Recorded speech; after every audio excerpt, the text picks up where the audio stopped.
this is crazy. The government should be looking after the people, not trying to take advantage of them.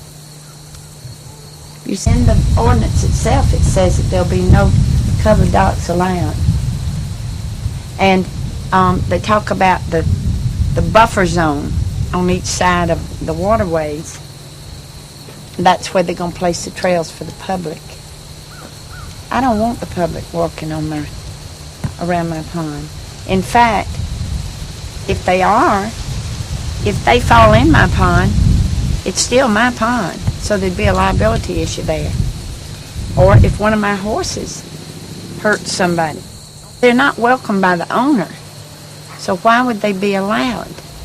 This doesn't make sense to me. Nobody's going to allow us to put trails by these county council members' swimming pools. There's also a required buffer zone, a required landscaping for the buffer zones around your waterways. Well, as you can see here, this is nature at its very best. It's really untouched. A lot of my trees, we don't cut those trees. We leave them there because it's so beautiful and because of the animals that they bring in. It's not uncommon for me to come out here and see a deer grazing with my horses, or to see we had 12 wild turkeys. We had the parents, and we had 10 babies, and they looked grown, and then they went away. We have Canadian geese that come in here. They're here. They're here now, this time of year. They haven't left yet. And to say that I'm not an environmentalist, or that somebody in town knows better how to take care of their land.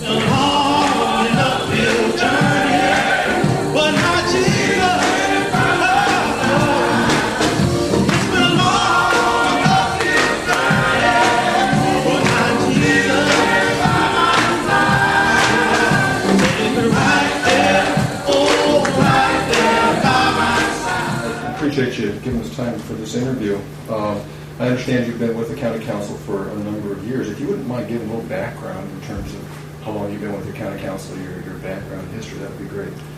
I've been with Richland. I've been on the Richland County Council for 15 years. You are currently the chairman of the county council? Yeah, they made me chairman. Oh, they made you. They forced you into it. Well, sort of. They said, well, we want you, and I said, no, I don't want it. Right. I've been chairman before. Oh, you have? Okay. Yeah, I was chairman back in early 90s or 80s. Okay. Been on council long, I forget. My personal vision for this county has always been to make sure that we provide adequate, and when I say adequate, I mean things like where I live in a rural area, I probably will never have water and sewage because I live in a very rural area. But because we live in a rural area, that don't mean that we would love to have a good quality of life. My vision is to make sure that the people in the rural areas can get basically some of the same things that people have in the urban areas. When I said that, that's what I meant.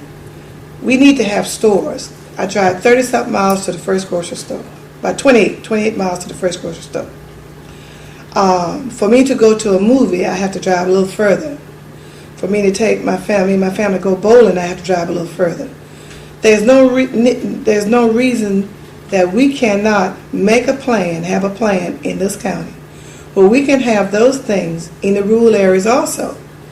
I don't particularly like to make the rural areas an urban area, but I'm quite sure with our technology and our minds and what we can put together is a package, whereas we can have central towns in every little area in the rural area. I should be able to drive 10 miles, no more than 10 miles to buy groceries. When you do that, then you free up your roads as far as overcrowding of the roads. 378, which is the Sumter Highway, is very overcrowded right now. 48 is a 2-lane highway. It's becoming overcrowded. What happened is that it was poor planning. We have Westinghouse, Square D, and International Paper there. Then people come from all over working into this place, and at 3:30, 4:30 in the afternoon, you can't get in and off those roads because it's so crowded. We should be able to have places there where people who want to live there have an opportunity to have nice subdivisions with some infrastructure, and the people who work there will be able to live there without driving so far on our roads and things to and from work, to and from the grocery store and things of that nature. So my vision is to make sure that our rural character want to stay rural, can stay rural, and still provide good service. What we're facing is a plan for growth and development that's being implemented by County Council here called Vision 2020. It is a flavor or a type of smart growth legislation. And what that simply means is that a vision has been developed by planners for this area. They want to dictate how growth will occur or not occur in this area. And by that result, who will profit or not profit by that plan. And what this plan does, very simply, is to lay out a vision of this area that includes the evolution or creation of villages. They want to force all growth in this area into villages, high density, high population villages. Around these villages will be drawn what are called urban boundary zones. These urban boundary zones will delineate the village from the surrounding countryside. And those two entities, the village and the countryside, will be treated differently by this legislation. Property that is not in the village will find that its value is lessened, reduced, or eliminated. Property within the village will find that property will gain or rise in value because that's the only place where development will be allowed to occur. Now, as an example, recently we had a resident here who put in an application to build a barber shop in his little community. He happened to own some property on the side of a highway in a rural area here. He was told that he could not. That instead, if he wanted a barber shop, he had to go into the little village nearby, or little community, it wasn't even a village, and purchase a site there or negotiate with someone who already has a site to allow him to put up a barbershop. Now, what that did was to render his property useless. The purpose in owning property is to find some way to make that property produce wealth, whether it's growing a crop or putting a small business on it. For rural people, particularly in this area, who have never had the opportunity to translate their holdings into wealth, to be told at this point that that can never happen, that they will be denied access to water and sewer, that the only place that water and sewer will be able to go will be in the villages that are designated by this plan. That's the problem. It creates a two-tiered system of people and societies here. Those who are in the village will be allowed to accumulate wealth, their property will rise in value. Those of us who are in the rural areas, who are not in the village, will find that the property values are dropping, that we're not allowed to do anything with the property, practically, that will produce any wealth. That robs these property owners of wealth. It's a takings, in my opinion, because of that. They had a store that brought those kids up. His daddy died when he was a young boy, and had a store there, and they lived in the back of the store and ran the store. Now he's trying to open the store back up, and they're making him jump through all sorts of hoops because of the zoning and whatever, and they're situated on a corner lot in a rural area, right over here on Cabin Creek Road. First, we applied for a permit. It's a whole thing. First thing, you got to go through DHEC. Then you get electric permit. Once you get electric permit, they say, we can't turn your power on because you're not zone commercial. So now they're saying you got to have 2 acres of land to have a commercial building. And that building already exists? It's been there since 1930. Yeah. That's where I was born and raised, right there. It's been there since 1930. It's been a store there. It's been, the front part was a store and we lived in the back. And my mother died in 1988, and it's been closed since then. And so I want to open it back up, and I'm having to have it resurveyed. Got to be on 2 acres of land. And it's not? And it's not. It's on like a half acre, but we own land adjacent to it. So we got to have it resurveyed. That's another expense. So where's your property then here? My property runs from right here all the way back into the edge of the woods. How many acres is that? It's 6 acres in here. So then we go before the county administrator to see whether they'll zone it C1, C2, or C3. And if they'll see that, then you got to go before planning to see whether they'll even let you open up a store there. So it's just a big hassle. You know, I can see if it was a new building coming in, but this building been there since 1930. Everybody knows it's been Brazel's Grocery.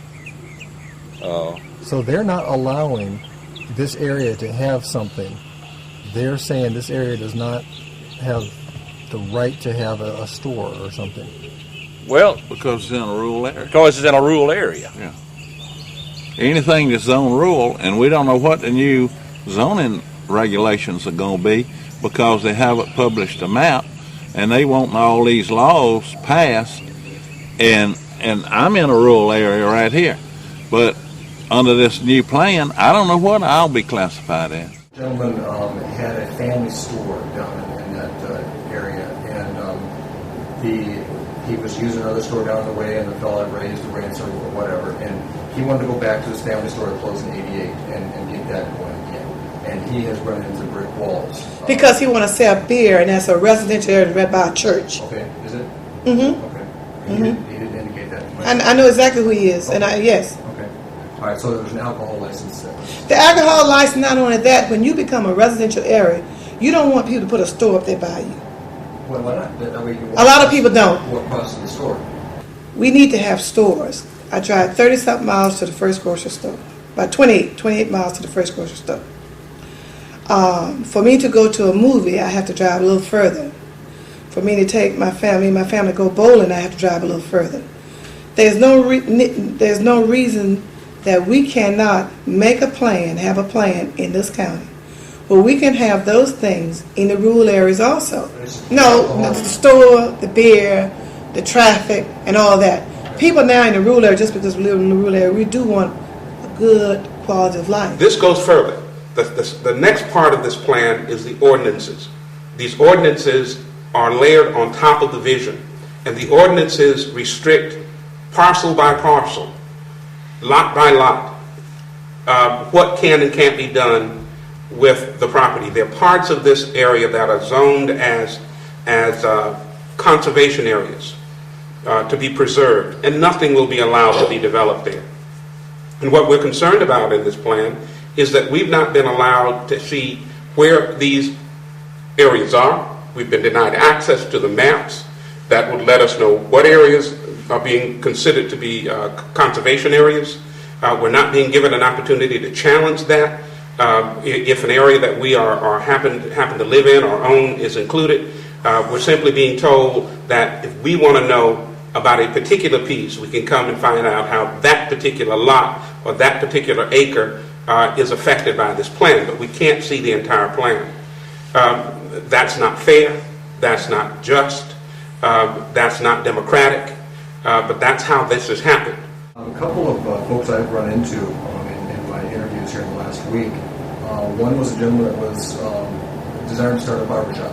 He wanted to do a little barbershop on his property with some road frontage, and he got turned down. Another was a gal that had the desire to open a little dress shop in a building that was not being used, and she got turned down. She didn't get turned down. Is that right? Yes. Okay. Yes, she didn't get turned down. I heard that. We met, no, let me tell you, she called me. It was zoned for rural. Okay. We told her she needed to change it, but since that little time, I'm talking about Gadsden, Okay. she didn't get turned down. Let's make that perfect clear. And this is how the truth sometimes gets stretched. It's a little area in Gadsden, and I'll tell you where the little restaurant is, Yeah, I've been there. all that. Okay, where the dress shop is not even hers. It belongs to someone else. Right. It's zoned for rural. Right. Our assistant county administrator, Milton Pope, gave her the papers and said, what we can do with this area here is make it all commercial. Mm-hmm. So we can, if you go back to the owner and see if he would let us be commercial, we could zone this whole area, and this could be start off with a town. She even took the papers, and she called me, and I know her very well. Okay, good. She took the papers, and she said, well, Bernice, I'm interested in just doing this spot. I said, well, you go ahead, and I'll call a meeting with the rest of the owners of this property. All right. So when we go in there, we can do a blanket of commercial, so that whole area could be commercial. So this person won't have to come back again, this person won't have to come back again, if they're willing to do that. Okay. So it's about planning so that when she do her dress shop there, she might want to put a little restaurant right there next time. She already zoned commercial. She can place it there. Okay. So what was the response of the other owners then? I have not had the meeting yet. Okay. I got to work too. No, that's just happened about 2 weeks ago. Okay. And I thought the conversation was kind of like one-sided. When she called me, she was all upset, and when I called her back, she was all leveled down. She said, well, okay, that's fine. And she met with our assistant county administrator, and she was all fine with it. Okay. And then she got back and she said, well, I don't want to do all of them, Bernice. I'll do just one. I said, well, do that. Get the owner of the place that you're going to rent, Okay. and then we'll do that. This is one of the red dots on the map that is designated to be one of these little villages. This is all of Gadsden, is this little town right here. And in order to, a lady wanted to open a little dress shop there. In order to be able to do that, they told her that she needed to talk all of her neighbors into getting their property zoned commercial, C3 zoning. I'm not sure about this, but I would imagine that most of these, if not all of these people, are not zoned commercial. They're zoned with a special exception that was available to rural businesses.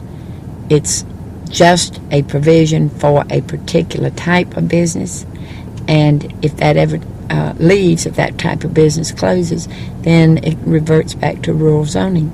To require her or them to become C3, their taxes are going to go up. They're also going to have to pass the scrutiny of the neighbors. They're going to have a public hearing, because C3 also includes every type of business, including, I believe, certain types of light industrial. The neighborhood around here, the rural property owners, don't mind having a little hardware store and a little restaurant and a little tire store, because it's very convenient for them. But they are not going to want C3, where it could possibly change the neighborhood and have a real, a truly commercial type of neighborhood right here in this is all there is of Gadsden. And they're going to deprive her perhaps of that opportunity of even using that little empty building, because she won't be able to get the neighbors around here, the commercial neighbor, to participate. But if they did get the commercial changed, then what would be the goal of that? Well, the goal is that it's this map that is created, that's part of the town and country plan, is supposed to be the blueprint of the future. And there's a little red dot on Gadsden. The red dots are the village centers. That's where they're supposed to put all of the people. And everything outside the village center is supposed to be preserved. That's their word. Preservation area. That's where downzoning, the word downzoning is their word. And what it means literally is zoning below a definable zone. Because right now, rural, that's as unrestricted as you can be.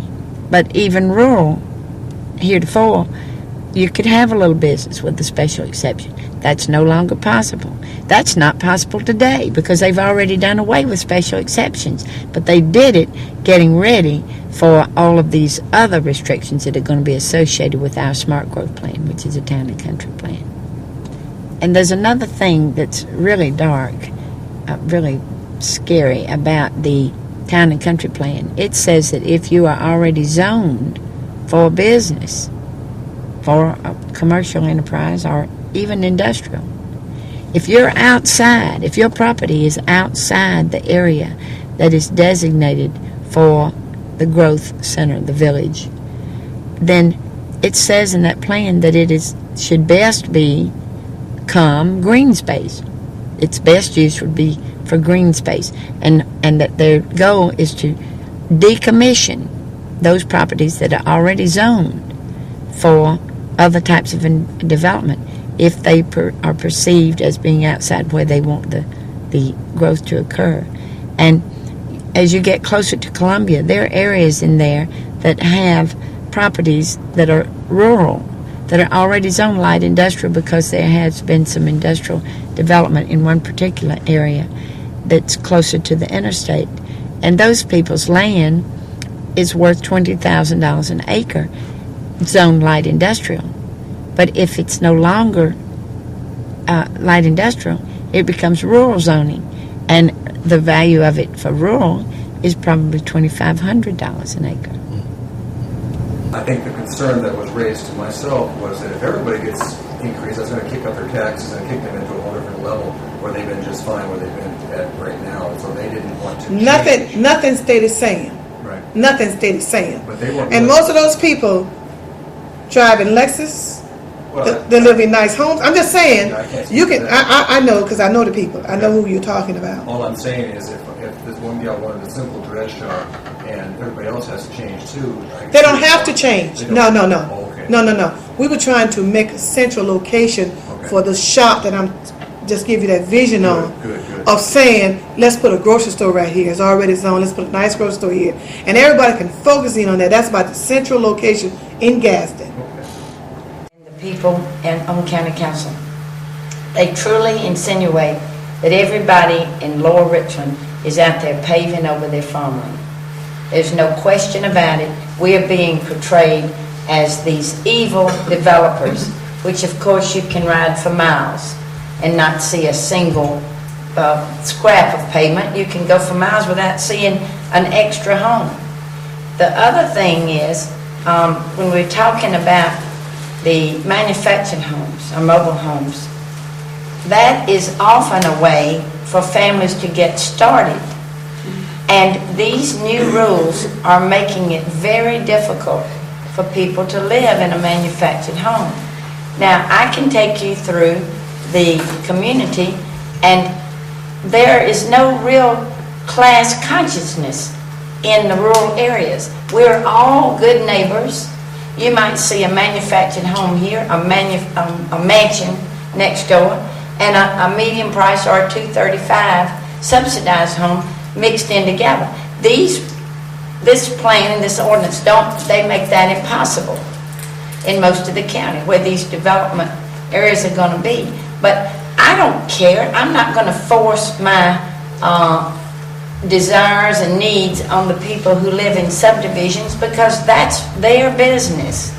But I can tell you right now, if you go to these meetings, you're going to find a whole bunch of people from in town who have never owned property in their lives telling county council or speaking, if they have an opportunity to speak, in favor of these things. Ann Timberlake.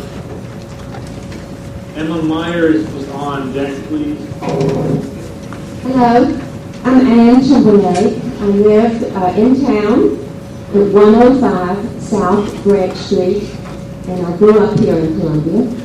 I'm speaking tonight as a citizen and as one who is a licensed real estate agent. I live in, as I said, in downtown Columbia, and I have worked mostly with clients wanting to buy in downtown neighborhoods. Regardless, though, of whether we live in town or in the country, buying a house is for most of us our biggest financial investment. And let me tell you, buyers want this investment protected. The land development plan is a step toward providing protection for buyers. The home builders talk about keeping the cost of houses affordable. But I want to remind you that not only do buyers want to be able to afford that house, they want it to increase in value by the time they sell it. They want to know what is going to happen to their neighborhood, whether it's composed of houses 30 feet away, or in the city, or in the county, where a house might be 300 yards or more away, or a mile or so. They don't want a high farm next door or a wayside, and they don't want their quiet country road turning into a four-lane highway. Savvy buyers know that planning helps them, and savvy landowners know that their land will be more valued down the road. Maybe not tomorrow, but down the road, if quality planned development surrounds them. Basically, you are providing a type of investment insurance when you move forward on this plan. I attended a work session on the plan last summer in Hopkins, and I want to commend the planning staff for the excellent job they did. I thought that they explained to people how they would be affected, and there were ample opportunities to have questions answered afterwards. I believe it's time to send the plan to council, where I hope some additional matters will be considered to further inhibit irrational development. Thank you. Emma Myers? I think one of the things that I'm very concerned about, and I think Joe touched on this a little bit before, and that's transformation of wealth. I think the whole plan is a way to rob common people of their wealth long term. And what I mean by that is, if you bought property, let's say 20, 30 years, 40 years, 50 years ago, and you bought it for a very low price, and you look at how inflation has been indexed over time, and you see how that property can be appraised at a higher value today, and then if you go forward and take that to what it could be valued at if you were to develop it yourself versus some outside entity coming in and developing it, the numbers speak for themselves. There's a wide disparity of where you are today versus what it can be valued at, let's say, 50 years from now. So what you're doing, you're depriving current generations and future generations of their wealth. And this plan will rob them of that wealth, and somebody else will benefit. A lot of places across this country this has happened. Hilton Head, South Carolina is one. When I was a child, my parents used to take the children down to Hilton Head. This was before Hilton Head was developed. It was all rural. And there was one man by the name of Mr. Singleton who owned a beach, and he had a little restaurant there on the beach that was pretty much the hub of local social activity. And we would go down during the summers and oftentimes spend entire summers down there with my uncle, who was a principal in a nearby town called Bluffton.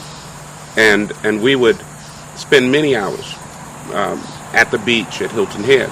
Singleton Beach. And over the years, as developers moved into the Hilton Head Island community, the African American community that was native there, that had been there since slavery, found that they were unable to maintain their ownership of their properties on that island and were slowly pushed off. Until finally, today, there's only a small enclave of African Americans left on the island. They've lost all of the beachfront property, which impacted on their culture and their tradition, because many of them were fishermen, shrimpers, and they lost that because they lost access to the oceans and the sea. The communities were simply pushed off the island. Many of them moved inland to other communities, and today many of the descendants of those same people now must take buses from nearby communities onto the island to work in the service industries as maids and bartenders and janitors in the hotels that are there now. It simply devastated the families and the communities that were there, the loss of that land. What we're afraid of is that this plan here in Richland County and similar plans in Charleston and Beaufort and Greenville will have a similar impact on African American and rural landowners of every color, that we too will find ourselves pushed off the land, unable to grow and sustain our own communities, and find ourselves looking in from the outside at what used to be our homes. We are intent on not allowing that to happen. But what do you say to the people that say, well, it's just a free market? You know, the highest bidder got the prize, and we don't want to stop free market. What do you say to that? Well, the free market is one thing, but what we're facing is not free market. What we're facing is manipulation of the market and making it an unlevel playing field to make certain that those rural landowners don't have the same ability to develop and profit from their lands as some others might be able to do. I think that that what happened in Hilton Head, to some extent, was an example of that same thing. There were policies passed by the local government there, by the local city government there, that actually aided and abetted in this loss of land and property. Primarily, one of the vehicles that was used, believe it or not, was through the tax system itself. The taxes were raised on that island so rapidly as development came in that ordinary people could not pay the taxes on the land. There was no provision made to help those people to maintain their properties. What we're proposing here is that Richland County not allow that same thing to happen here, or even anything similar to it. What we're proposing is that Richland County not allow for the downzoning of property here in this rural community, that they not allow for the creation of villages that would drive up the cost of property within those villages, and not impose minimum lot sizes that would price land out of the reach of ordinary homeowners and individuals looking for home sites.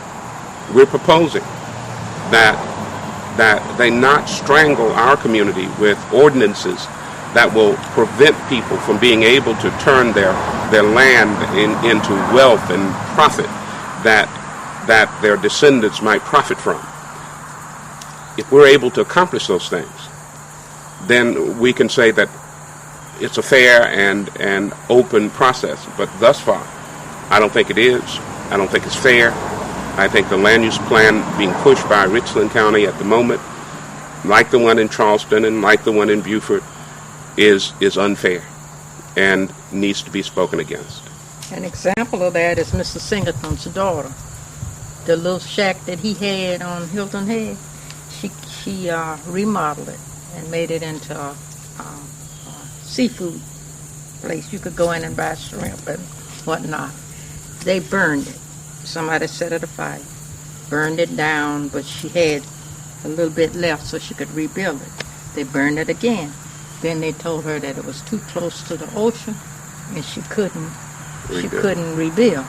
But we were down there not too long ago, Wilma and I, and they got some of the biggest, prettiest houses you want to see on that spot. And before Mr. Singleton died, he wanted some of his property to remain black. So he sold Wilma a piece of property. Wilma wanted, she had 2 car washes down there, detailed, one on the south end and one on the north end, renting. So she decided she'd try to put her own up. She had to fight like the dickens to try to get water across the highway. Then the taxes went so high, she couldn't keep it. She had to get rid of it because she couldn't afford it.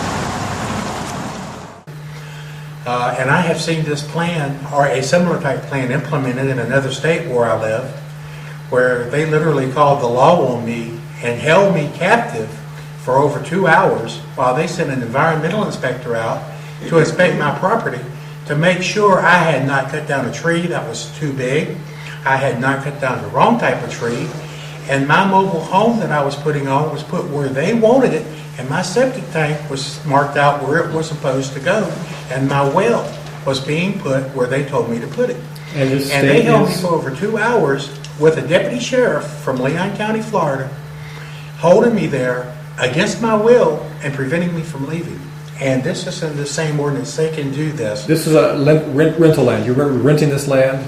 I was buying it. Okay. I was being facetious. Oh, you were physically buying this land, and they were telling you trees, places. Wow. Exactly. What I could do with it, what could be developed, and they were almost to the point that they were trying to get a beautification plan, which is in this 2020 Smart Growth, County Country, and they even tried to tell us what kind of flowers we could plant on the property, but we did beat that issue in Leon County, Florida. But they have the right to send the law in and hold you captive while they inspect your property. And that is, I believe, unconstitutional from all the study I've done from the Constitution. Mm-hmm, mm-hmm. Kay, what was it you had? Well, I was just going to say that in the ordinance to enforce the town and country plan, it says that every property shall have a 10 to 12 foot, they call it a required front yard in the very front end of your property. It mandates what size, what kind, and how many trees and shrubs must appear in that piece of property. And it even goes so far as to say that it must be so perfectly manicured that you can never see the earth. Let's head on around here. Did you have any specific thoughts, or can I ask you a question? Do you have anything that come up from what has been said so far? Yeah. Yeah. Well, as Kay was talking just then and saying what she just said, my thought is he'll end up putting me in jail because I mean, you know, that I live alone, and that would be very difficult. I have a large piece of property. That would be very difficult to manage, to make sure every flower is in place and the grass is cut every time. And that's one thing that I think really concerns me about this entire 200-page ordinance, plans of ordinances, is that it's extremely threatening. This is the Gestapo system all over again. They even have under a section under enforcement where they say that these will be that this will be patrolled by sheriff deputies, that they will have the right to come on your property, and it doesn't specify when they say property. You know, it just says property. Does that mean on your land? Does that mean also in your home? Isn't that the same thing as we went through at the time of the Revolutionary War, homes in it without warrant? I believe that we need to take a lesson here from Benjamin Franklin when he said, you know, if you're going to, what are we talking about here? We're talking about obeying this thing and dealing with an issue here of safety. That's what they tell us, that all of this is being done for safety reasons. Those are, you know, very philanthropic reasons why they say they're doing this.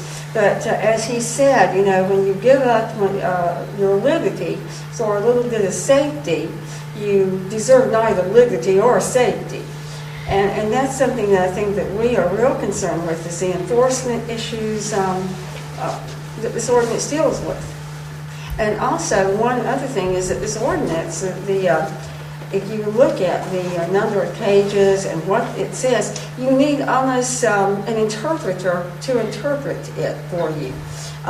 Anything so unclear, and they keep changing it constantly, that in itself is a concern, because you don't know from one time to the next what else they have put in there. It's a moving target then. Right. Yeah. It's a moving target. Let me ask, as a person that's been in law enforcement, can you tell me, does a deputy sheriff have time, or will we need more? Oh, are you asking me? No, let me back up to your partner there. Well, as I see it, they will have to hire somebody and commission them as deputy sheriffs to do this, because Richland County has a number of deputies that spend time at the county council meetings, and there were 3 in there last night for a board meeting, planning commission meeting. And in my opinion, of spending so long in law enforcement, a law enforcement officer would not have time for this. So the only thing I can see they do is really hire basically a Gestapo agent to go out and enforce these, what I consider unconstitutional laws and ordinances. Fusky Island, South Carolina is another. We had a similar problem like this here in the city of Columbia that happened in the 70s. This was where a community called Wheeler Hill that was within throwing distance of the University of South Carolina. A lot of Afro-Americans had homes in that area. They were forced to leave their home because it was going to be developed. And then if you go there today and look at some of those homes, they sell for anywhere from $150,000 to $300,000. Now, no Afro-American that I know with modest means could go in that same community and buy those homes. So if you roll forward this particular plan, I see the same thing happening to the community of Lower Richland. I have a number of concerns. The first thing that really concerns me is the fact that I have 3 adult children, and one has already started a family, and the other one's adult, and they will be starting a family. And of course, I'd like for them to be able to build a home on my property, or have a business or whatever. And it looks like the way the plan is designed that wouldn't even be the case. And then the next thing that bothers me is that if you live in a village, or if the kids can't build a home on property that we already have, then that means that they've got to go someplace else in Columbia or someplace else to buy a home, and it's a home that they can't afford because it'll be like $250,000 up, and they do not make that salary. I think the average salary in Richland County is about $25,000. So you know from that we cannot afford this plan. And I also feel like the plan is racist. So when you start talking about expensive homes, and you start talking about preservation, therefore when you talk about preservation, putting a whole lot of land in conservation sorts, then the taxes got to be paid by somebody. And therefore, the other people have to pick up the tab and pay higher taxes. What that may mean may actually mean that you go one less meal, in order to pay your taxes and to keep a roof over your head. I mean, all of these things are bad. And yet still, just like the gentleman ahead of me, Cartha, said earlier about in Columbia, because Columbia, of course, is our capital, and it is part of Richland County. And their plan is similar to Richland County's plan. And he mentioned about the communities in Columbia whereby blacks had property, and of course they were relocated, and now in the 70s, in the late 60s, and now of course it's a prosperous place. I personally grew up on Assembly Street in Columbia, and this was a black neighborhood for miles around. We were a black neighborhood, and genuine, just a black neighborhood, but very decent people. And today, and it has been for a number of years, where I live, the very spot I live is now the University of South Carolina Law School. And so every time I'm up Assembly Street, I look at the law school. I say, "Carly, at my house." At least where it was.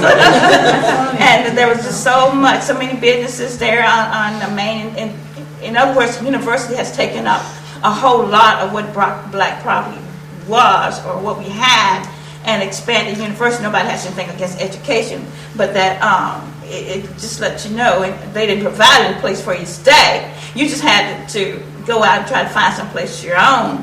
And then a lot of us ended up scattering across the county and other places, and we were no longer a community. So we were separated, and that's not a very good feeling. Our schools were closed down. All the black schools pretty much were closed down in Columbia, and therefore you couldn't see your lifelong friends, relatives, and what have you. So it was a disadvantage all the way around. They treat you like you're not even human. And so that out here, we're pretty much going to have the same problem, because we're going to have to relocate at some point in time in the future. And as we relocate, then we've, where are we going? Probably have to go to another county or someplace. And I think that when I say racist, I mean too that the population in Richland County is I think a little over black, a little over 50% black or minorities, and so that by doing this, it does force economically and racially blacks and minorities out of the county. And of course, I guess they feel like that, of course, will increase the base, but you have to think how cruel that is when you're gonna increase your wealth in a county at the expense of poor people, and then put them out. And no place. We have unemployment villages and whatever, and set you up to fail. I mean, I just think that's so cruel. I live here in East Dover, and like I was saying, we've been here for generations, in the same area. My grandparents, my great-grandparents, they say my great-great-grandparents. And so we would like to be able, for my children, to be able to inherit the land. My grandchildren, my great-grandchildren, I'd like for them to be able to. But with the plan, I understand we won't be able to do this, because they're talking about you won't be able to divide your land. And then other ways you might be able to, you might have to give up your land for other reasons. Having read the document in terms of the 20-year plan that we find, and having had opportunity to dialogue with county council, members of the homeowners association and others, having had the privilege of also sitting and hearing members of the Sierra Club and other groups who with opposing views, having been in an audience with some of our conservative or nature conservatives in the area, there are some things I'd like to say about it. One, I do see the systemic way in which persons devalue property. I've also seen what can be summed up as a land grabbing kind of scheme. I see the threads and the groundwork being laid for it. I also see the need for growth and development in this community that would bring businesses in this area and jobs for young people who are going to school, so that they do not have to leave the lower Richland area in order to earn an income commensurate with the training that they've received. I'd like to dispel the myth that all the children coming out of this area are inferior from an intellectual point of view, because I find that nothing is further from the truth. We do have some tremendous minds in this area. The next part of this plan that is of some concern, for me at least, is the long-term ramifications for the community itself. As you've heard from others, what this plan does is to create villages. Now, we have one village already under construction here in this county. It's the village at Sandhills. It's a 300-acre site, which will have a price tag attached of somewhere around $300 to $350 million. These are not homes for people in this community, for people of moderate means. These are homes for people who are well-to-do. My concern is that long-term, this vision will produce a stratification in our society that is not helpful, because many of these villages, from what I can see, are developer-driven, and developers are going to want to make what? Money. And to make money, then they're going to want to cater to high-dollar homes with all of the amenities. And what that means for ordinary working people is that there's not a place for them in those communities.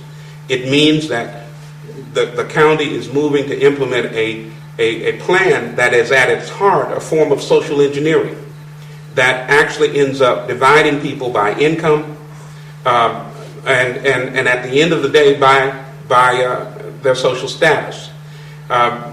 This plan calls for schools to be built within the village, that people of means will have children who will go to school with other children of means. Middle-class children will live in middle-class communities and only go to school with middle-class children, and poor people will live in poor communities and only go to school with children who are poor, because the schools are going to be built in those respective communities. And according to the plan, as I've read it, these communities are going to be homogeneous in terms of the income of the people living there. I do know, for example, some of the games that's being played for. It's interesting, when the Homeowners Association, along with some concerned citizens, came to our church for a forum, a couple of forums, just 2 years ago, after I first gotten here, and we began to unfold some of the issues. It's amazing that since that time, mysteriously, the water is contaminated. In this church or in this area? In this area. Okay. In fact, we've had 2 studies done recently in less than 3 months, and it is demonstrated to us that the water here on this property is also contaminated. Now, we've gone the extra mile and have put in a filtration system so that our drinking water is palatable and it's safe for consumption, because we run a daycare program here. And members of DSS and DAC are aware of that, but every time a sample is taken, it's taken at the source instead of at the tap. And so, in essence, this land can be declared uninhabitable in the future, which we find is a ploy that can be used to share that Land cannot be bought nor sold, nor especially if you're looking at doing anything towards building a home. One of our long-range plans in this area is the possibility of putting in a nursing home facility or a village for senior citizens, because a large number of our constituents are in that era as seniors, and as a part of their vision statement was making a preparation for later in life. And so we've got considerable acreage out here that could be developed into a village where we could house them. Well, if our land is uninhabitable, and we just like take water as one of those issues, you've got to have pure drinking water. It's interesting that when we did the study, it would take us $600,000 to bring the water from the main conduit up at Garner's Ferry or from McIntyre Guard Base, which is in our backyard. How many churches in this area would have that kind of capital just to develop infrastructure? When we approached County Council about long-range planning and also carving out money or developing grants which would allow the citizens in this area to begin to tap in and have the infrastructure pushed in this area for drinking water, for sewage, for, I would say, cabling underground so that we don't have to worry, because you got a lot of windstorms and other things out here that would affect that. We were given the cold shoulder, and we were told that we were being somewhat pessimistic, and we were being fed fear tactics, I think, in terms of what the McClanahans have been doing in terms of unfolding and also giving information to the community. And they're saying, okay, this is a scare tactic. And it's almost like the Wicked Witch out of the West is coming in and blowing in this negative vibe and this negative information. When in actuality, if you begin to see some of the things that are taking place under the table, all roads seem to point to a massive land grab. And we have to be fearful of it, especially when we look in terms of what has happened historically in Columbia and also is happening now in Charleston. I happen to be a friend, and I'm in the same denomination as one of my colleagues whose church was moved due to eminent domain in Charleston due to the development and land grab that took place in that area. When we think in terms of the number of African Americans who owned land in one of the prominent and growing areas of Columbia, when you think of Harbiston and that whole area, how many African Americans own land in that area who now have no land and were not adequately compensated for the type of funds and monies that's being poured into that area with the sprawl that is taking place there. It only leads us to believe that we're just a lame duck, just waiting on time for the same thing to happen here. When I've done some research and looked at this whole idea of land preservation and the desire of the naturalists in our area to make the entire Lower Richland community a preserve, it raises a caution and a red flag in my mind that perhaps something is going on at a corporate level that is above and beyond the local constituents. I just want to say that the property that we have, I do not want someone else telling me how I can develop it or what I can do with it. The property that my husband and I, now some of this property we bought, my husband and I, we got about 100 acres. But not all of that property came out of slavery, but the part that came from this out of slavery is precious. I don't ever want it to leave the Neal's name. On down 50 generations from now, I want it to be a Neal property. That's in my will. But the property that we purchased, my husband and I, worked hard, sometimes shoeless, to pay for that property. I want to be the one to say how it will be developed. I want my children to be able to say how it will be developed. I don't want anybody else coming in telling me what to do with what I work for. Well, let me add to that. I believe that that property that was inherited through the slavery issue was bought and paid for. But the thing is, if you look at and you fare for your property, I'm 58 years old. When I'm dead, I'm not going to worry about my property. My kids probably sell my property before they bury me. Really? See, it's all about you want to hold on to something that you don't have. Most of the people that talk only have a hot spot or either maybe 5 or 10 acres of land. Some of them might have a little bit more. But the thing is, all that land down there once belonged to black farmers. The farmers stopped farming. People started buying the property up. People came in and bought the property up and selling it back to the people. Bought it from your grandmother for $1,000, selling it back to people for $10,000, $20,000 an acre now. Okay. And and you talking about losing your land? All this is vanity anyhow. All I want to do is try to live is the best I can while I'm here. Okay. I'm not going to worry about the next generation. Right. I want to make a plan, and any plan can be changed by any council members when they come back in the next time they do a plan. My name is Cartha Harris. I live at 7262 Bluff Road, Hopkins, South Carolina. I basically lived here all my life. At the back of me is where my father lived. The property that we lived on essentially was bought in 1947. We bought about 25 to 30 acres then, and since that time he's bought another tract for about 30 acres. And we've been adding property over the years, and we have about 70 acres in this area. Normally, over the years, what we've done, we used to farm. We used to plant cotton, corn, and soybeans. That was basically our staple products for planting. In the olden days, back in the 50s and the 60s, basically people plant cotton, corn, as a way to give themselves extended incomes outside of their regular jobs. In this area, blacks did a lot of that. And in my particular instance, I had 3 sisters, and I'm one brother in the family. But my father basically used his farm to send all of us to college. Basically, all of us got a college degree, and with his income from his normal job, he would not have been able to send 4 kids to college. The farm was basically a supplement to his income, which has been a very big boost for us because it's improved our lives in terms of where we were then versus where we are today. This 2020 vision and the town and country plan, how does that affect your farm here? Well, what I'm concerned about is in the early 50s and 60s when we grew up, it was a way to produce income, okay?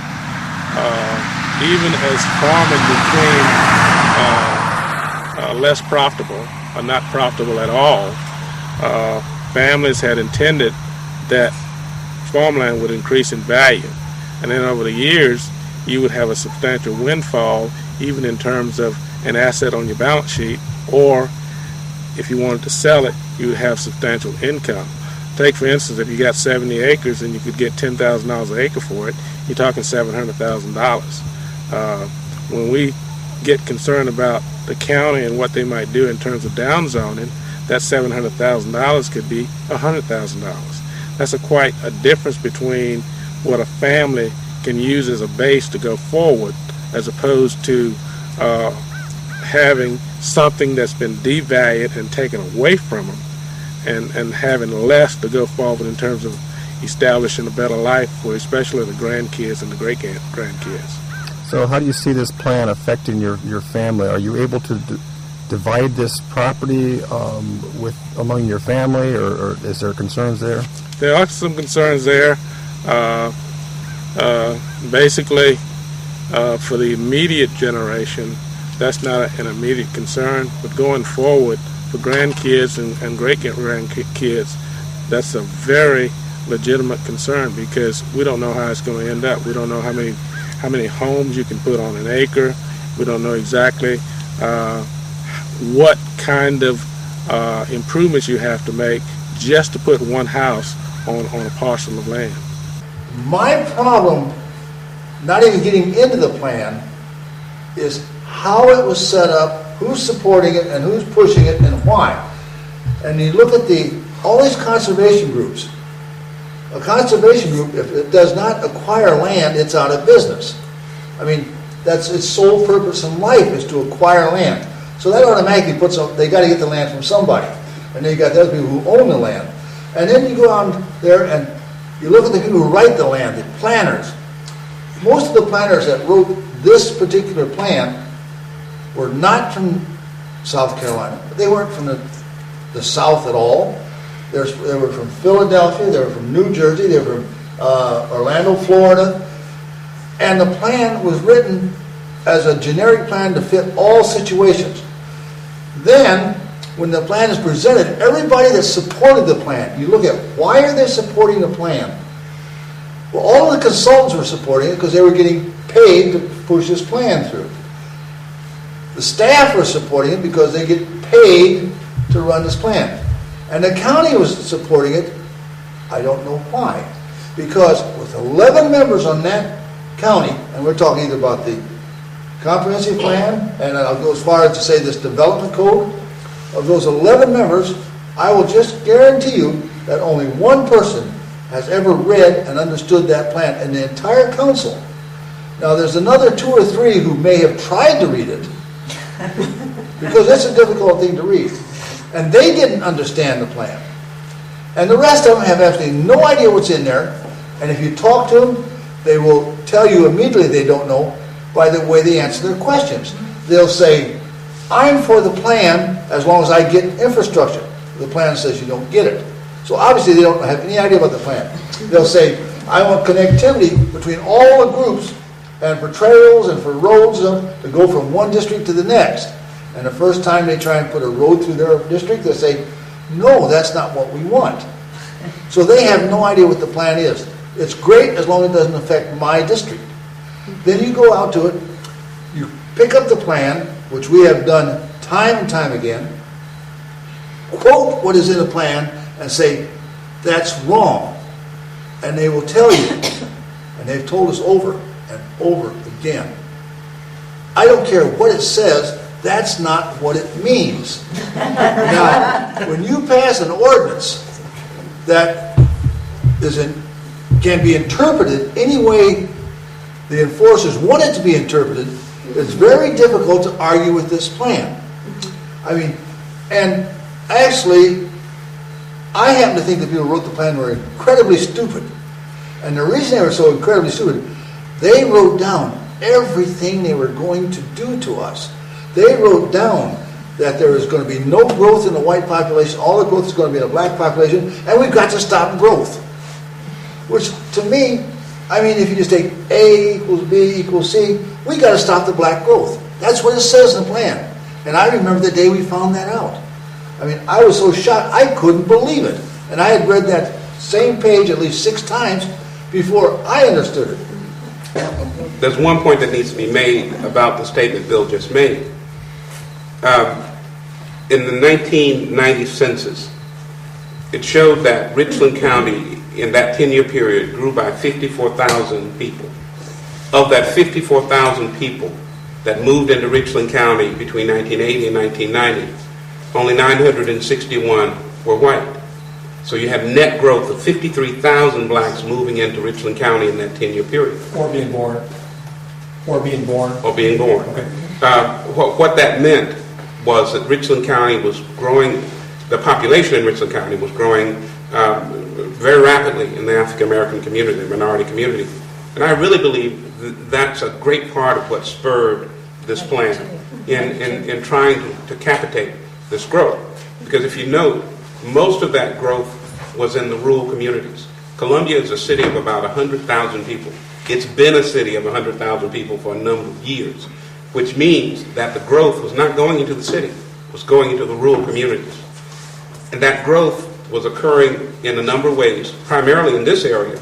We didn't have large, expensive developments, but we had a lot of mobile home developments, which were low-income housing, unfortunately for us, because many of our people don't have access to loans from banks, but they can access mobile home loans. So we have a number of mobile home communities that have sprung up around the Little Richland community. And that's where the growth has been occurring. Where we are right now, is in a situation where this plan will threaten that kind of growth. Most of these homes, mobile homes, have been on lands that are owned by families who could not afford stick-built conventional homes, but they could divide a lot up, give it to their children who would move a mobile home onto that lot. Others have been true mobile home parks, developments, where people would come in and buy an acre or 2 acre lot and put a mobile home on it. That's how growth has occurred in this community that is disproportionately African American and disproportionately poor. What this plan will do is eliminate those opportunities for those kinds of people to move into this community by forcing growth into the proposed villages, and those proposed villages with the scarcity of land, the prices for property in those villages will be sky high. The value of land in the rural areas will be reduced. And I say that because of other types of smart growth plans that have been implemented in South Carolina. Charleston, for example, had a smart growth plan called the Unified Development Ordinance. And what that plan did was to downzone all of the rural areas of Charleston County. Define downzoning. Downzoning is when you strip it of value, when you reduce the value of the property on the tax rolls. Give an example. For example, a farmer that I talked to in Charleston said that his property was valued at $30,000 an acre.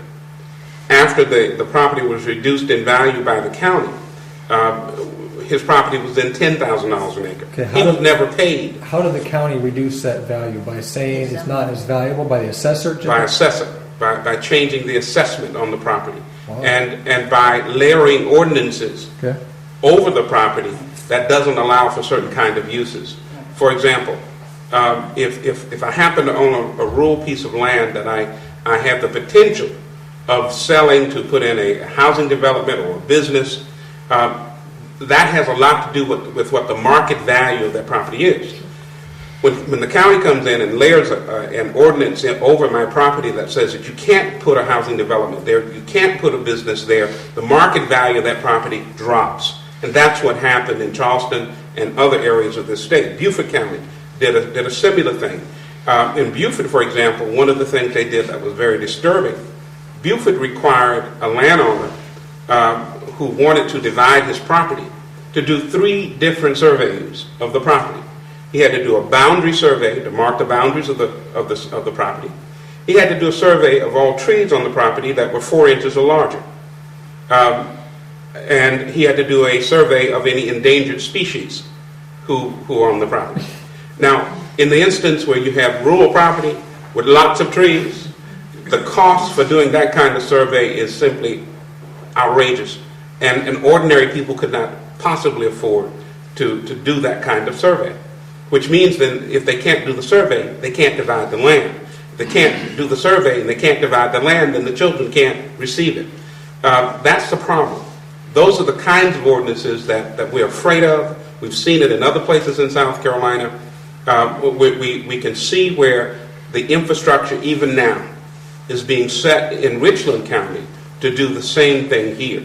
When these ordinances are finally released and we see where the restrictions on land use actually are, then the market value of those properties are going to go through the floor. And those people are going to find suddenly that the wealth, the potential wealth that property represents has been taken. And no one's going to give them the money for the lost value that's been taken. That's my problem. One of the issues in the private property goes into surveys, property surveys. And what's outlined in this plan and what's, again, been put in force down in Charleston is a rule that you have to go around your property. If you want to subdivide your property, you have to do a survey. You have to have an individual come in there and survey all the trees in your property. Any trees greater than, I think it's 4 inches, have to all be mapped out on your property. And many have said this is onerous at best because this is such a huge cost, such a huge expense, that it's completely doing away with private property rights. I think that they're twisting that up a little bit. Is that right? Yes. I mean, no, not a little bit. They're twisting it up a lot. And If they show me where that is, I'll snatch that page out and ball up and burn it. Okay, good. We had 53,000 growth of African Americans, you were saying. Could somebody answer the question, with that growth, mobile homes or whatever, did you see crime go up? Did you see an increase in crime? No, there was no increase in crime. Lower Richland has the lowest crime rate, I understand, in Richland County. We have very little crime. Why? Because we have very strong families here. Good people. And very stable families. And when you have strong families, stable communities, you don't have a lot of crime. Right. A couple other things that bothered me on this was the fact that they never, in the entire history of everything they've come out with, they've never given us, anyone, a copy of what we're supposed to render a public opinion on. When they ask for a public opinion of a code or of ordinances, they don't give us the ordinance till after we give our opinion of it. They ask for public opinion on the comprehensive plan, they wouldn't even release the plan.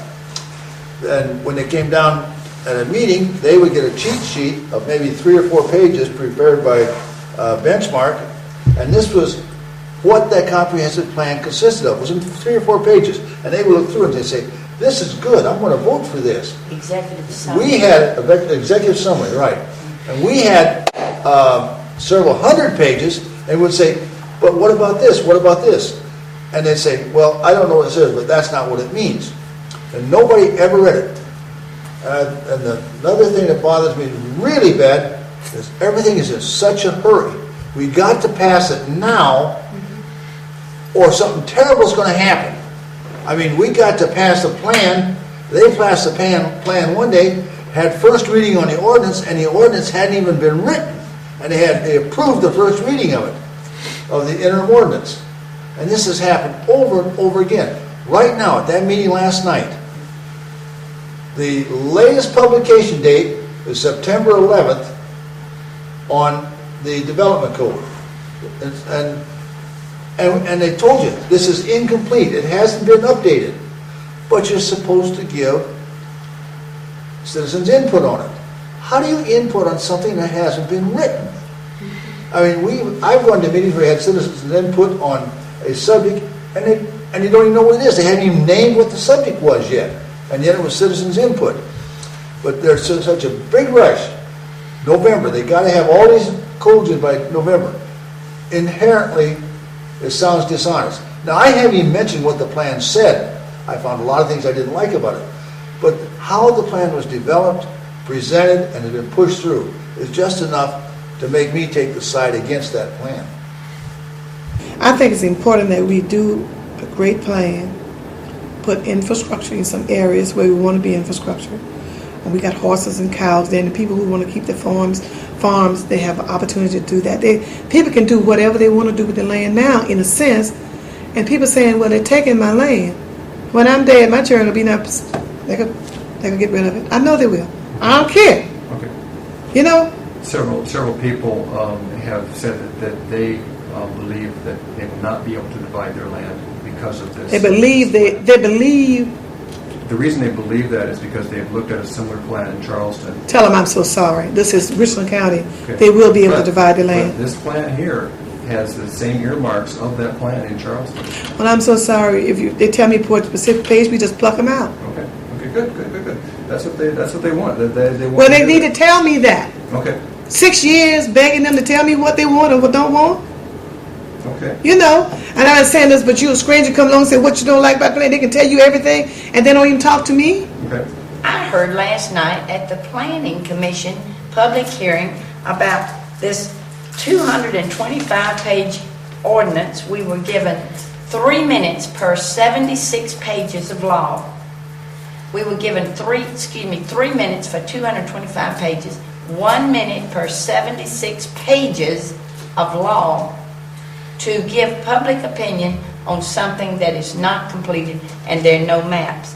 We're talking about these meetings to go line by line through this because this is what the people are concerned with because of the volume of information. They're not concerned, darling. They're just bringing it. Let me tell you something. When we went down there, we went back to Hopkins last time, about 6 months ago. I told when to first present that plan to them. You know what I told Mrs. Neal? I told Mrs. Fruster and a few more people. I said, let me tell y'all something. Get this book. The book was supposed to be $5. I give everybody a book who asked for one. Did you? Okay. I said, get this book. Mark it out. Let us decide what we want. Tell me what you like and don't like. Don't just tell me what you don't like. Tell me what you do like and what do you want. This is what I've been begging for the 6 years, 7 years I've been working on this. Okay, that's fine if you don't like that. But what do you like? Now, the same little group that you talked to, did they like anything about the plan? You were responsible for appointing you and Councilman Tony Bazell were responsible for appointing 3 committees of taxpayers down in your area. And they, on what? August 30th, they sent you a certified copy of this document, which speaks exactly to their concerns with this plan. Are you familiar with that? No, they didn't send me this. When did they send this to me? August 30th, 99, it was registered. So they received it. Oh, 99. This is a joke. But that was their opinion. That was the committee's And their opinion got answered. Did they tell you that? No, they felt it didn't. Oh, they didn't get an answer. They felt like the changes that they asked for in there have not been addressed. Which ones? Well, they felt pretty much all of them. No, that's not so. Okay. That's not so. You should have asked them specific which ones. All right. And then I'm very accessible. No one has sat down. I've had meetings on top of meetings. No one has sat down and said, well, this is change, add, and or delete were made on page 4 to map 1 in chapter 2. What they're telling you? They're saying nothing. Tell me specific what it is. Well, they're pointing to the actual plan itself and saying, on this page, this is what needs to be removed. Have they looked at the plan that the Planning Commission, they did bring this to the Planning Commission? That's what the Planning Commission had to hearing for the other day. Okay, I believe that 3 minutes would not give them the opportunity to do that, is what they're contending.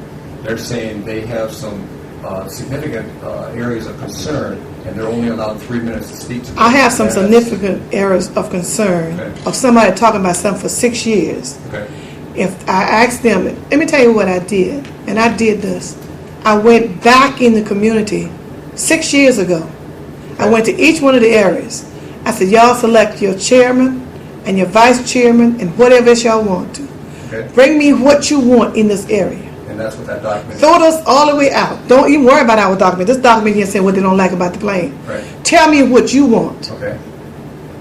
One lady got that book the first time it was written, and she must have stayed up 3 or 4 months. She retyped the whole plan, redid the whole plan, and was passing that out to the people. And then we caught that. And what was it? It was a different version of the plan? A totally different version. Okay. The reason that we're only given 1 minute per 76 pages of law is because they don't want to hear from us. And the last point is, and I think the thing that hit me in the face the first time I ever read this plan and this ordinance is that the rules are being written just as Representative Neal says. I think that the entire document is being written in a way to keep people from passing on their property. They want to interrupt the line. In fact, there was a study that was published in the newsletter of the Congaree Land Trust, which is a local land trust, that said, this is a national study, that farmers in the South are now senior citizens, and this is a quote, their property is at risk. Now what they want to do is, they want to get our land away from us before we can leave it die and leave it to our children. Everybody's got the space, they got the breathing room. Now if the county get their hands on it through the preservationists, they and the planning committee, they get the planning committee to do their bidding as far as what can and cannot happen to the land. We're going to be in trouble. Taxes are going to go up once again. We've been taking care of our own places for the longest period of time. Why do we need somebody to conserve the land for us? And why do we have to pay conservationists to do what we can do ourselves? The other way is just going to be to go in there and zone it so that you can't have anything. But just like everything else, the lot sizes, all of that's going to impact on people's ability to be able to utilize their property, even for their own families, to transfer property within their own families. And I think it's just a very cleverly contrived way. If you think about all the things that these smart growth plans do, they are just individually, each one separately is another way to keep people from being able to hold on to their property, or to divide it for economic reasons, or to divide it to pass it on to their families. And that's how the government is going to, and these land trusts are going to be able to acquire things, is by making it impossible for the owners to do anything with it themselves except to pay taxes on it. So what do you guys feel about a person that has a bunch of old cars around their house? How do you guys handle that situation? Well, if you notice, there's not too many people with a bunch of cars. I don't think, we might have a few people down here with a bunch of cars, or not a bunch, but a few. Here again, we have a community group that we are trying to at least go out and talk to the folk about, what they're doing. And there are a couple of people in the community that I know of. One that's got a trailer for 601 in front of the place. We're trying to talk them into getting rid of it, and because it's an eyesore. And then there's a few people down here that we're going to try and talk to get them to try and do the right thing as far as appearance of the land and whatnot. It's country living, right. And we take, you can say, pride in trying to keep things together, keep it as natural as possible at the same time. That's my lucid is. So all of this is family back here.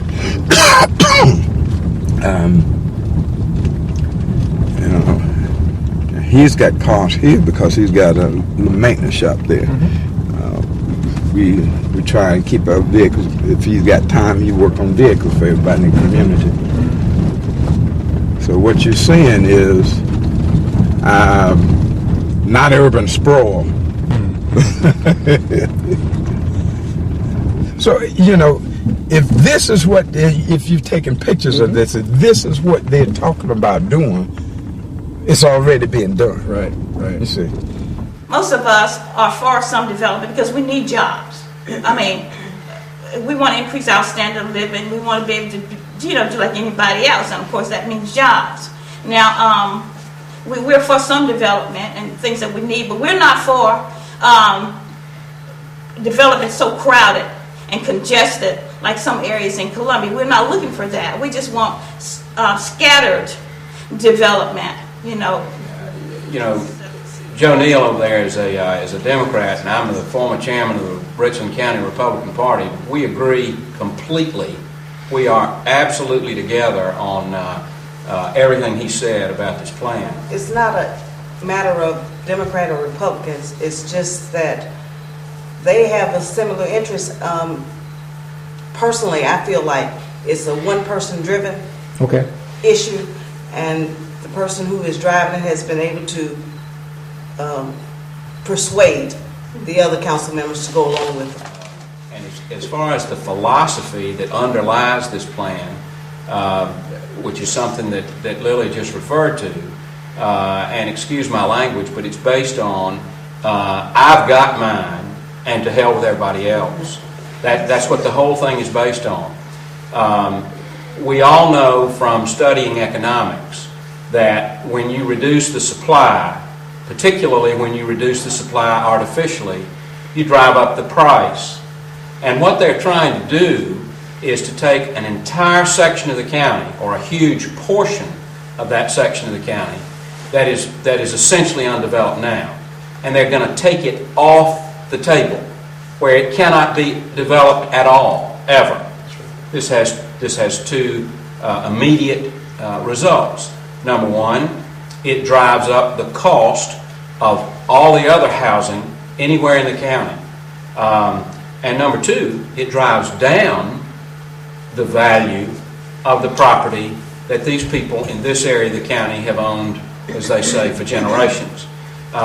It's that type of artificial conservation, forced conservation, not by money, not by purchasing the property in order to take it away, but by fiat.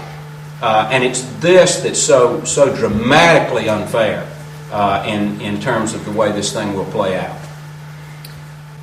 Then lastly, there is, for me as an African American, a danger of this plan producing a kind of gentrification as housing stock becomes more and more expensive. Many of my relatives and friends in this community will find it very difficult to afford to live in this community. And as a result, we will see, I think, over time, this community turnover. I think you'll see African Americans unable to buy property here easily, to live in these villages, which will for the most part be too expensive. And even more than that, this is a community made up of families who are long-term residents here. Most of us are descendants of individuals who were slaves. There were 4 great plantations in this area, and most of the African Americans here are descendants of slaves from those plantations. And we've held this land in trust for many years. We've been good stewards of the land. As a matter of fact, if you look at this county, the lower Richland part of the county that we live in is the only part of the county that has not experienced explosive development. And the reason it hasn't is because the land is held by families who don't want to sell it, who, if they do sell it, want to be in a position to control what happens with the land, to make certain that there are residuals from the development of the land that can be passed down from one generation to the next. And they want to be in a position to see to it that they don't lose the investment that land represents, both in terms of sweat equity and in terms of real life value. That's the problem. This plan threatens all of that. And we're very concerned that those powers that be don't seem interested in the particular impacts that we're concerned about. We don't see a great deal of concern about the issues that we're raising in regard to these particular aspects of this plan. Now, what I've just given you is an airplane view of some of the concerns, but there are many, many more. One of the concerns we have in this area is it's not that people are not concerned or uninformed, but individuals have owned this land as far back as slavery, and it has passed down through the blood. And you have individuals who feel as if this is a sovereign area and feel that their civil rights would protect them from losing what was given to them and what has been earned and worked on and has been a mainstay for their families for years. And so they see no danger, no imminent danger. They don't see the threat, because the language is also similar to language that has been used in the past when we think in terms of big government coming in and allowing farmers to take a hiatus, if you would, and not to plant, because they would pay them to let their land lay fallow 1 year, because in terms of the rotation of crops and all that. The same type of language that was used back in the 40s and 50s is also being coded in the present language, but the meaning has changed. The nuances are no longer the same. And so we find people are really being duped into a process and lulled into being victimized. And so my concern is that I'm sitting in an area, and our church happens to be the largest church in this area with the largest constituency, and I have large families who own collectively large sprawls and spread of an acreage, who, unless they were to join together in a federation where they can pool all the land together and be seen as a large block, these families are not going to be able to leave that as an inheritance to their children. And we also know that once this process starts to take place, with the zoning that's now occurring in our area, we're seeing how systematically. Land that has been valued at $10,000, $15,000 5-10 years ago is now at a value of $7,000 and $5,000 an acre now. So there's a depreciation that's taking place. And oftentimes this is taking place without them being exposed to it nor being informed. In our area, there are two entities where communication comes to a head, and that's the church and also the schools. We'll find meetings that take place in various at parks and other areas. Although they're well published and they're considered to be public access, those are not the primary places where information is disseminated in this community. Very honestly, I've talked to a lot of my family members about the meeting and asked them to come out, and they says, oh, ain't nothing going to be behind it. It's not going to happen. I said, but you don't know that. I said, you haven't read none of the papers, you haven't been to none of the meetings to hear what's going on. Oh, it's not going to happen. And that's all I get. A lot of people just won't participate. And it's happening right now as we speak. Yeah. Well, I guess that comes to the fact that they think that these people cannot do that, or they will not do it, or it can't be done. Right. Because I've talked to several people, and they said, no, they can't do that. Mm-hmm. It's unconstitutional, but like you said, you don't get, which they're correct, but there's nothing that we can do legally until the final reading of the plan, and then you could, I hope that we'll be able to get together and file a lawsuit. But see, if you can't get them to work with you, how you gonna get them to the lawsuit? They won't listen to nothing you say. Well, they can be forced, though. Well, that'd be a good idea, because some of my family, I would sure like to see them be forced. Yeah. Well, we started out with a small group that really understood what was going on, but as the time come on, more people are falling in line and seeing exactly, and more are taking time to read the paper and watch the little to get on the news and see that this are going to be a reality. You had a meeting last Tuesday, is that right? What was the turnout for that? How many people showed up for that? It looked like it was about 200.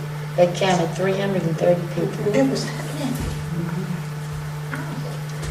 Okay. 330 people. It's the same situation, and I think it with so many things that many people don't really understand the effect of any situation until it impacts them, and that's unfortunate that's the case, and probably they won't realize it or won't try to understand what's going on until this becomes a reality and hits them right in the face. Right. And then it will probably be too late. And the good people in Germany did not speak up. That's right. Right. And Exactly. That's why they had the whole Holocaust was it.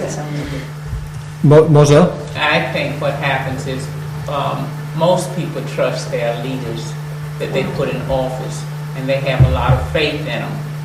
And then until something happens to them, that's when they start losing faith afterwards. But it'll be too late if we don't stop this now. And then I would like to say this is the first time this have approached the people in Richland County all over the country. And they have been living without any fear or worries all their life.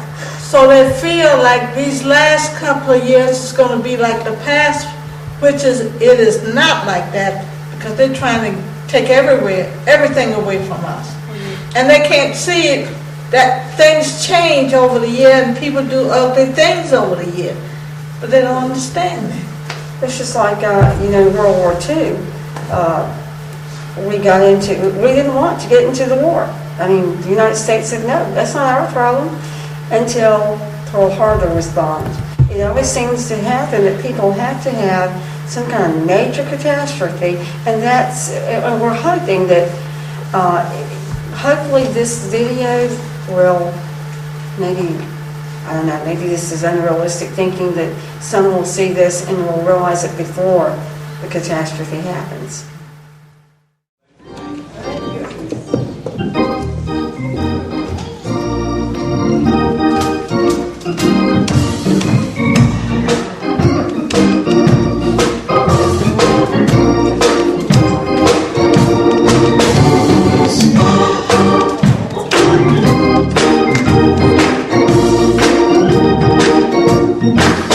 It's been a long and uphill journey, but my Jesus by my side.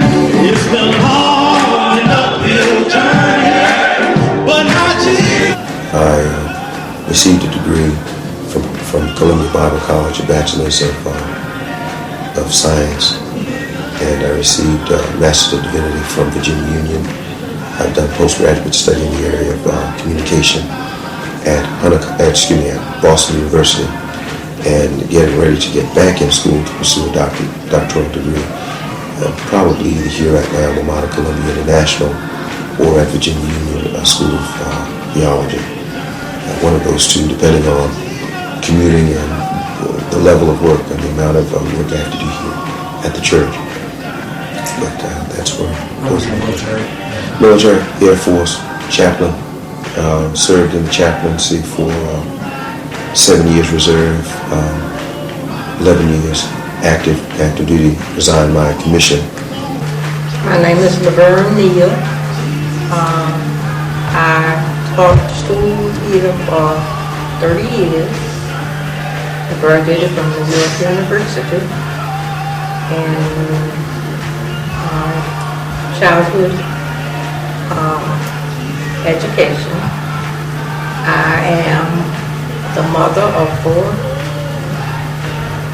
I can't say children. And the grandmother of 7. The great-grandmother of 3. I am a farmer. My husband and I have a farm.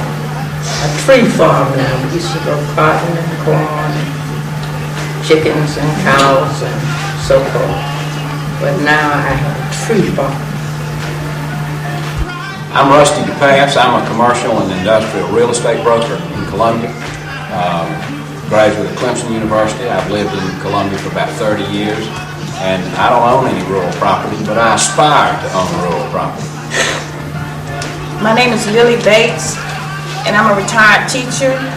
I live here in Hopkins, which is a part of the Lower Richland area, rural area. And I taught in Hopkins, at Hopkins Middle School for 30 years. My name is Carter Harris. I live out in the Hopkins area. I've lived in this area all my life. I'm a graduate of South Carolina State College, South Carolina State University now, in Orangeburg, South Carolina, with a degree in business administration. I currently work as an accountant. I've been an accountant for the last 32 years. I lived on a farm that we have basically owned for the last 40 years. I'm Teresa Green. I have a master's degree in social work, and I work as a medical social worker for the Department of Health and Environmental Control here in Columbia. I graduated from the University of South Carolina. Lived in the Lower Richland area almost all of my life. We own about 17 and a half acres in the Lower Richland area, so I'm a landowner. My name is Lee Felder. I live in the Lower Richland area. I'm kind of like Rusty here. I'm an inspired landowner, or an aspiring landowner. And some of the things I've done is I was a former police officer, former retail management. Studied several years of college at the Midlands Technical College and at the University of South Carolina. And my specialty is aspiring to own land in Lower Richland one day in the near future. My name is Helen Taylor, and I'm presently working with the Department of Social Services as an instructor/coordinator. I attended Morris College in Sumter, South Carolina. I'm president of the Moving Forward organization here in Hopkins. I'm an account executive for Tomorrow Woman magazine, and I have some political aspirations and I'm very much interested in what we're fighting for in the Lower Richland area. I'm I presently don't own a lot of land myself, but I have family members that own large tracts of land here in Lower Richland. I'm Kay McClanahan. I have a farm. My husband and I have a farm, Homestead Farms in Eastover, South Carolina, and a small farm in Hopkins. And I'm a graduate of the University of Georgia. And I'm retired law enforcement. I was a criminal investigator, and before that I was a forensic chemist for the State Bureau of Investigation. I too am a farmer now, and we've been fighting this for our property rights. I retired in order to be able to devote more time to try to protect our land down here in Lower Richland from the land grab that's going on. My name is Hattie Foster. I was born and reared in Richland County. I'm also a retired window designer and a licensed cosmetologist. I attended the public schools in Richland County. I've also been active in civil rights ever since the late 40s in community service. And I'm president of the Lower Richland chapter of the NAACP. I'm Joe Neal, and I am state representative for this area, Lower Richland and Western Sumter County. I am a resident of Hopkins here in Lower Richland. My family owns a farm, and as my mother described, it is now a tree farm. My name is Bill McClanahan. We have a farm up the road here in Eastover. I'm a retired chief financial officer. I graduated in South Carolina with a degree in accounting.